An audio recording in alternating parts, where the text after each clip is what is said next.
Recently, I was in the market for a new cinema camera. I looked at cameras from all the major brands and some of the not so major ones. I looked at Sony, Canon, Panasonic, Arri, Canefinity, and of course Red. Specifically the Red Komodo and the Komodo-X. So what do I mean when I say the Red Komodo is the Komodo-X killer? Let's talk about it a little bit. So several months ago, I was looking to purchase a new cinema camera, and I did a lot of research on all of the available cameras that were out at the time. I primarily work on corporate and docu-style shoots with the occasional more scripted commercial shoot. So I have certain needs out of a camera. I needed to check certain boxes during my search. In the past, I've used a lot of Canon cameras for that type of stuff, and I still own and work a lot with those systems and really enjoy working with those. But with a new cinema camera purchase, I wanted something that could get me an image with a really high degree of color fidelity, bit depth, latitude, and dynamic range. And ultimately, I decided I wanted something that could deliver a raw image, or at least the equivalent of a raw image. I wanted something better than the standard common denominator of the 10-bit 422 that you can get out of a lot of cameras these days. I also had a budget though. I can't afford to buy every new top-of-the-line brand new camera that comes out, and I imagine if you're watching this video, neither can you. After a lot of searching, I narrowed down my choice to the Red Komodo. So I started looking for used Komodos online, and not even a week or two after I kind of made my decision to go to the Red Komodo, they came out with the Komodo-X. Now I had a difficult decision to make. So let's get to the Komodo versus Komodo-X comparison. The Komodo-X came out and people immediately started looking to offload their Komodos.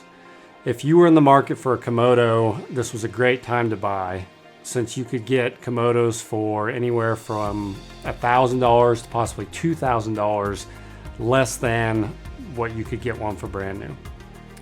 The biggest myth I want to dispel is that if you're looking for a Komodo, people say you should just get a Komodo-X. And the big argument for that is that by the time you rig up your Komodo to do what the Komodo-X can do, you may as well have gotten a Komodo or a Komodo-X. I don't think that's true. So let's look at the numbers. A brand new Komodo costs $6,000. The Komodo-X costs $10,000 brand new. So that's a $4,000 difference. But no one's buying a brand new Komodo, or at least you shouldn't buy a brand new Komodo. You should buy one used.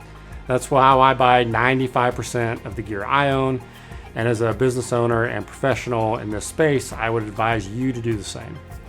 So let's conservatively say that you can get a used Komodo for $5,000. That's a very realistic price on the used market right now.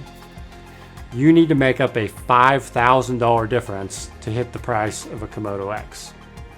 But the Komodo-X offers more features. That's where the price difference comes in. It's why it costs more. And it absolutely does offer more. It's a better camera, and it should be for the price. But what are the key features of the Komodo-X that make people want to buy it over the Komodo? There's a few in my mind. The first is image quality. It is advertised as having a half stop better dynamic range than the Komodo. That's it, a half stop. Also, the shadows are cleaner. And I'm sure that's true. It is a better image technically. If you need that, you should probably get a Komodo-X. Now, depending on the type of work you do, that half a stop may not make a huge difference for you. For me, where I'm maybe lighting interviews or have time to set up a few lights to light a scene, the original Komodo is more than enough. I could argue it's probably more than enough for you too. But let's set image quality aside for a minute. What are the other main factors that make people want to upgrade to the Komodo-X from their original Komodo? I would say the other main ones are this: better I/O and better audio. Those workflow improvements were found to be a big reason to upgrade. But what if you could upgrade your OG Komodo to get better I/O and better audio for way less than the cost of the X? Would you be interested in the OG Komodo then? I know I was, so I set to find out how could I do this. So the Komodo has the benefit of being extremely small. It was built as a crash cam and the type of camera that you can fit into small spaces. But if you build it up just a little bit, and there's room to do it because it's so small, and buy a few additional little bits and things, then you can increase what it can do. First up for me, I needed to find a way to get V-mount batteries on the Komodo. That's something the Komodo-X has. And the solution I chose was the Mutiny IO for Komodo. There's a lot of different adapters for this. I like the Mutiny IO, I think it's a great product. It slots into the BP battery slots on the back and plugs into the power and the EXT ports. And by doing that, it can now provide multiple power outputs through its IO, as well as expanding the utility through run stop, camera control for like a small HD monitor, for instance, porting through that 9-pin EXT. It just gives you a lot of different ports there now. Now, I have the V-mount capability on mine, just like the Komodo-X, and now I have more power delivery options for accessories like a monitor or a wireless transmission, so I consider that a win. That versatility to go either a bit larger with a V-mount or to be able to go small with BP batteries when you want to is probably a win for the OG Komodo, honestly. The placement of the SDI port is another big one. It's in a not so great spot on the back of the OG Komodo, so I use another product from Mutiny, which is the SDI pigtail that they sell, which ports the SDI connector a little bit out to the side for easier access. So now you can follow the proper 12G SDI protocol. So we've kind of solved that problem. Audio, let's talk about audio. There's a 3.5mm input jack on the side, and you have a headphone jack to monitor your audio. So you can get a mic in, but it's only one with a 3.5mm output. The preamps on the Komodo, the OG Komodo, are also not that great. And there's no phantom power for an XLR connection, so you can't run a professional audio equipment solution without extra gear. Again, that's a solvable problem with an external solution.